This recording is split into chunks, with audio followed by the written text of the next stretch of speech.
Another set of examples.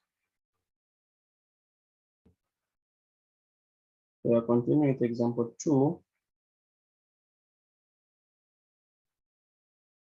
And so for x,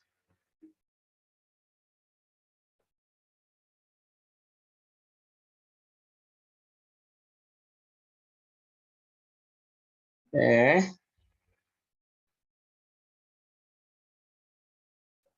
8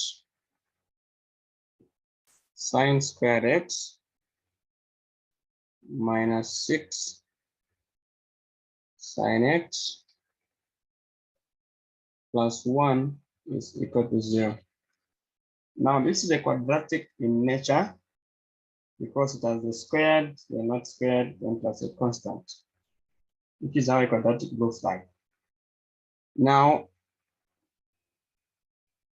to see it that way, let P be sine x. And then where there is P, where there is sine, we substitute P. So when sine is squared, P must be squared. So we have the product is 8 and the sum is -6.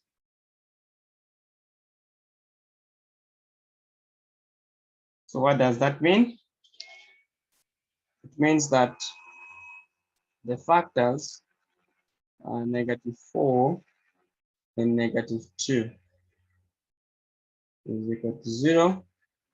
Factor out 4p, we'll have 2p minus 1, and factor out 1, we'll have 2p minus 1 is equal to 0. So 4p minus 1 and 2p minus 1 is equal to 0. So p is equal to 1 over 4, or p is equal to 1 over 2. Now p is sine x. So sine x is equal to 1 over 4. There's no special angle that gives us 1 over 4. This means that x will be left as sine inverse of 1 over 4. Or sine x is equal to half. Now in the previous question, we saw that there are two values of x that gives us half. In the first quadrant is 30 degrees. In the second quadrant is 150 degrees. End of question. Anyone not satisfied?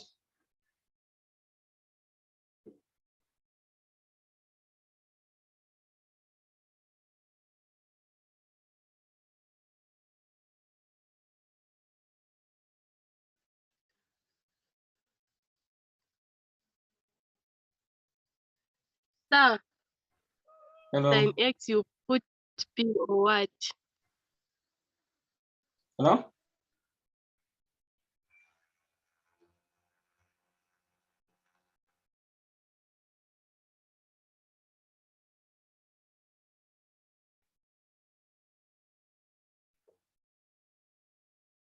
Why using P? We just want to deal with a simple quadratic. You could use Y, A, B, N letter. Just to make your work Okay, easy. sir. And then why not including other angles that we have found? We've only found 2 angles. The other ones we don't know. We don't know which angles gives us 1 over 4 for sine. Of course, we know they are there, but they are not special angles. And this question is without using calculators, so you can't find them. Sir, Hello. so on the final exam, we will be using calculators. We will be required to find that angle, or we leave it just like that. If your exam allows calculators, you need to find the angle. Sir, Hello. sir, How did you find 1/4? I was put down, so I've just found like this. So it's from the quadratic. 1/4.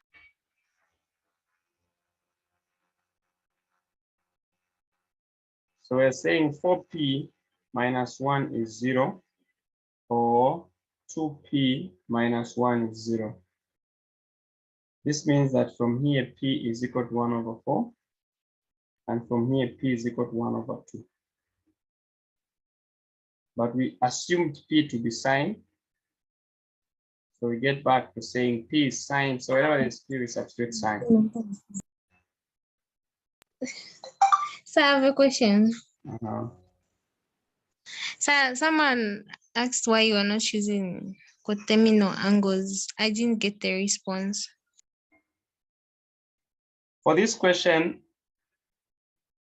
the x is not being multiplied by anything. So if you get a coterminal angle, it will remain as it is. And all coterminal angles that you can get from here, they'll be beyond 360. So they fall outside the interval. So in the other question, we were able to go beyond the interval because we had the 2 to divide those that are beyond 360. In this case, we have nothing to reduce those angles, so there's no need of them.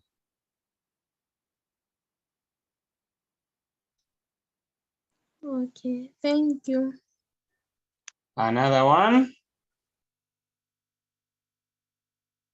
Sine squared x plus 3 cos squared x is equal to 2. Whenever sine squared combined with cos squared and some constants multiplying one of them, you need to change one of them to the other using the most important identity.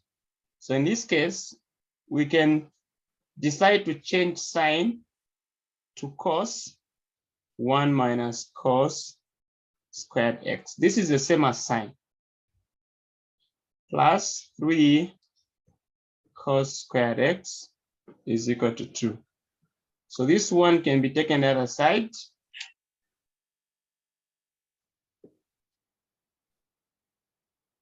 And we'll have negative cos plus 3 cos, we get 2 cos squared x. And 2 minus 1, we get 1. Then divide by 2. Divide by 2. We'll have cos squared x is equal to half. Wait. Is that a question? No, sir. I saw. Okay. So we square root. So we'll have cos x is equal to plus or minus 1/√2. Meaning that we have cos x to be positive 1/√2, or we have cos x to be negative 1/√2. What does this mean? It means that we need to find two sets of solutions. One where cos is positive, the other one where cos is negative. So cos is positive in the first and fourth quadrant. So which angle in the first quadrant gives us 1/√2? The special angles?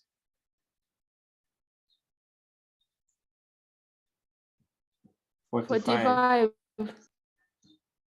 So what is 45 in the fourth quadrant?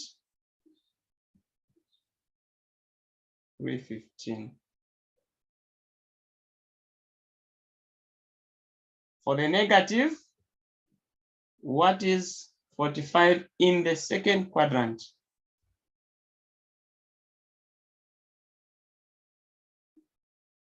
We are now saying 180 minus 45, which is going to be 531. And in the third quadrant, where cos is negative, we'll say 180 plus 45, giving us 225 degrees.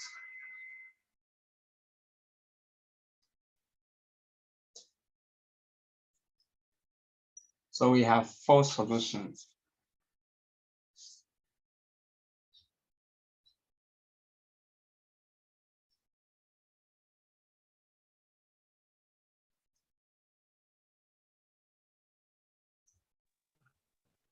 Sir, Hello.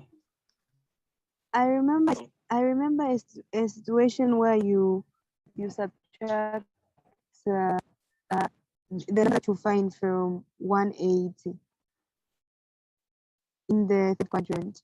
In the In the third quadrant. Is there a situation where you have to subtract a number from 180?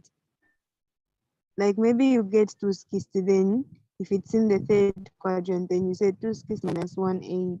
Is there such a situation?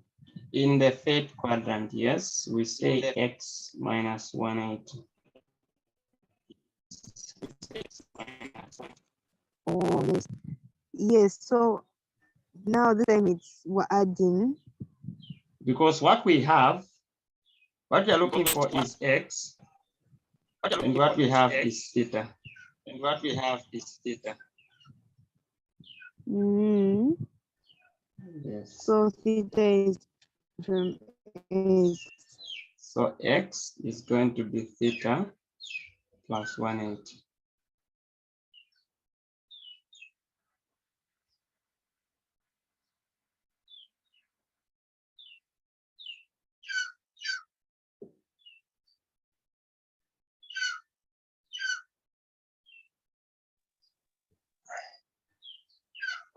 So, So, hello. will you kindly repeat on the second stage? Yeah, from the first. Third stage from the first.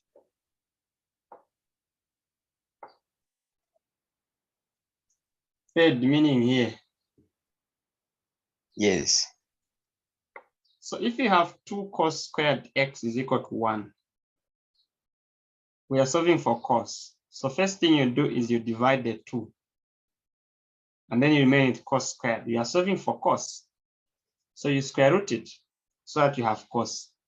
Now, whenever you square root, you get a plus or minus. So you have plus or minus 1 over, the square root of 1 is 1. The square root of 2 is root 2. And then we separate the plus and the minus. Now for the plus, we know cos is plus in the first and fourth quadrant. Now for the specific value 1 over root 2, in the first quadrant, x is 45. So cos 45 is root 2 over 2, which is the same as 1 over root 2. Now, since cos is also positive in the fourth quadrant, you use 45 to get an angle in the fourth quadrant. 360 minus 45, you get 315. Then for the negative, we are using the same 45. Oh, all right, same. Okay. And that's how you get to these values. Yeah. So let's go to C. Linda.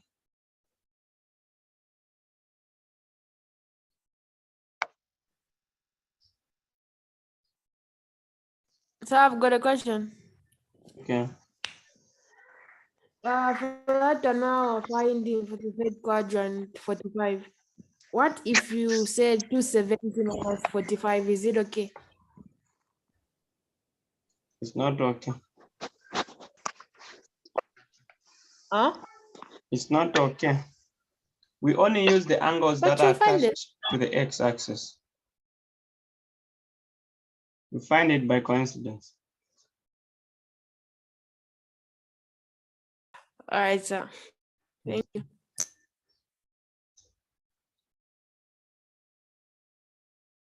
So 2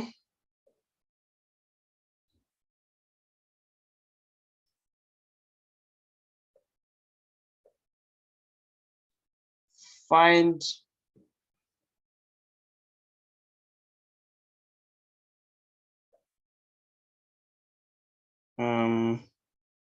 find a simplified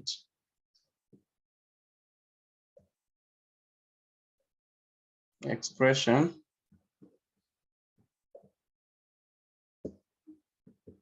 for a sine of cos inverse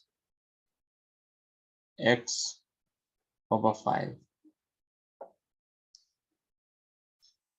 So when you have such questions, the first thing you do is to assume that the inside is just some letter. So let's assume A to be cos inverse But of so x what over if you have what? x. You what? Hello? What have you said that we have what you assume that you are saying that when you have that two something, you assume that one is a lead. No, I didn't get the statement. So when you have this type of a question, you assume the inside to be n letter of your choice. Oh, okay. So you're saying A is equal to cos inverse of x over 5. This means that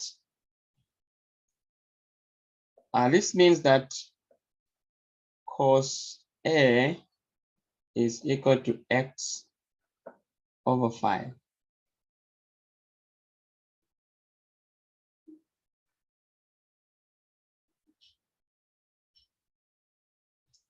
So if we got some triangle, since there's no quadrant mentioned, if we form a triangle, we know that cos, if this is A, this is 90, cos is adjacent over hypotenuse. So this will be adjacent over hypotenuse. And so the other side should be the square root of 5 squared minus x squared, meaning it is the square root of 25 minus x squared. So we are saying sine A is equal to opposite over hypotenuse, so it will be the root of 25 minus x squared over 5. So since A is cos inverse of x over 5, this is going to be root of 25 minus x squared over 5.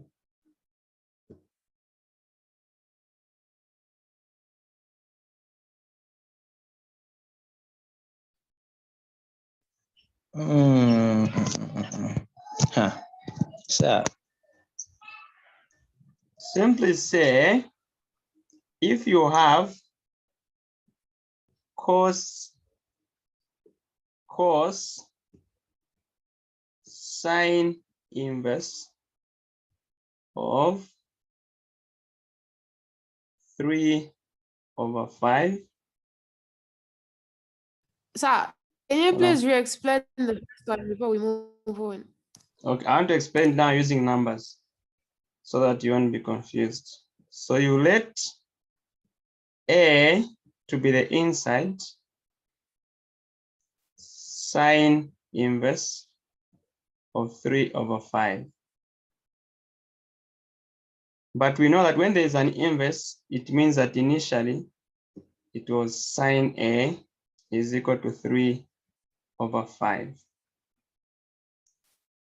Now sine, if you have a triangle, sine is opposite. So this is A, sine is opposite over hypotenuse. So what side is the adjacent? So say 5 squared minus 3 squared, and then we square root from the right angled, the Pythagoras theorem. So we'll have root 25 minus 9, giving us 16, which is equal to 4. So this side is 4. So what is sine A? What is cos A? Remember, this whole thing is A. This angle here. So what is cos A? Cos A is adjacent of hypotenuse, so it is 4 over 5.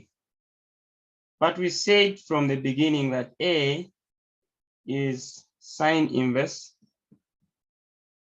of 3 over 5. So this is going to be equal to 4 over 5.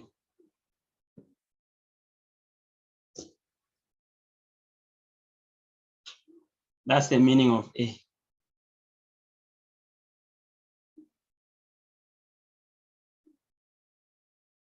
Now, sometimes you can be given a specific quadrant where you should draw your triangle.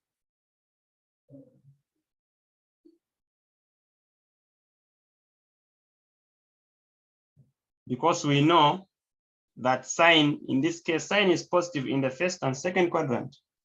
So it could be in the second quadrant where cos can come out to be negative. So if they tell you the quadrant, nothing changes, you just take the triangle in that quadrant. So this is where we will leave trigonometry. In the next class tomorrow, we'll do logs and exponentials. But we must finish the basics. We'll just remain with the sketches that we'll do the other session. If we'll be slow, so that then we start calculus.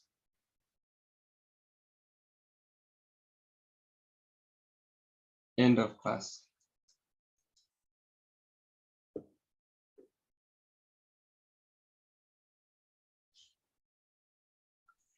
Sir, Hello. yes, I have this identity. Like this, if you're done with the class, so like, just help me out with this one. Can I go ahead? Okay. It says sine 2x is equal to 2 tan x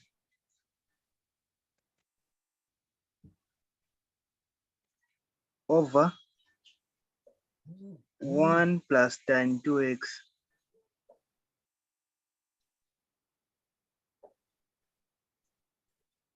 That's all.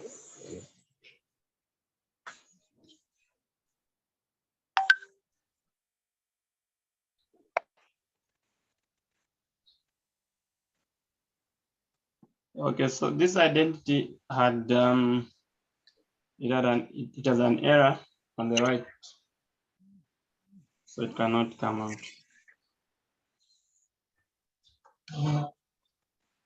Okay. All right. Yes. All right. How did you tell? I tried it several times. Oh, okay. Mm.